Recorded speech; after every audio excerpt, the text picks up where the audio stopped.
Table 1-2 gives important points to remember about reporting hazards. Make sure your policy encourages reporting of hazards no matter how minor the nature of the hazard. Make sure you communicate the policy and that it is known and understood by all employees. Don't assume that it is understood. Get out, walk, talk, listen to employees, and make sure they understand they can report hazards. Work at making the hazard reporting a value built into your management system. Priorities can shift, values are fundamental. Respond back to the reporting person in a timely manner. Make sure that feedback is given regardless of the action taken. If no action is taken, explain the why no action is being taken with regards to the report.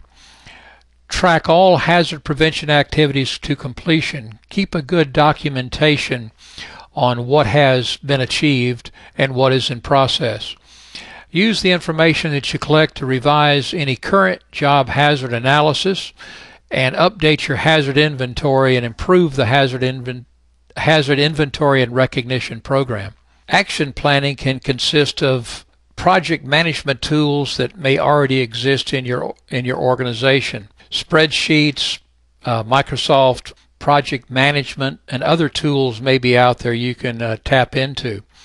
Use what is currently being used by other divisions and disciplines within your organization.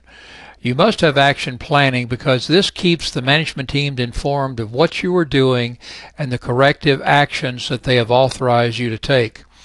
It also provides you with a record of what has been taken in the event the hazard reoccurs again. Should a hazard reoccur, you can go back and look at your record and see whether items were implemented properly, were they effective, and do an analysis of the action that was taken to reduce or control the hazard. An action plan helps you in documenting the history of all the actions taken for future use. As risks evolve and develop in the organization, you've got to have a way of keeping a memory in place to see what has happened that has worked and what hasn't worked. The action plan also provides you a timely and accurate way of getting information back to employees who may have reported the hazard. We discussed this a little earlier. You've got to get back with people timely and let them know that you consider their comments of importance.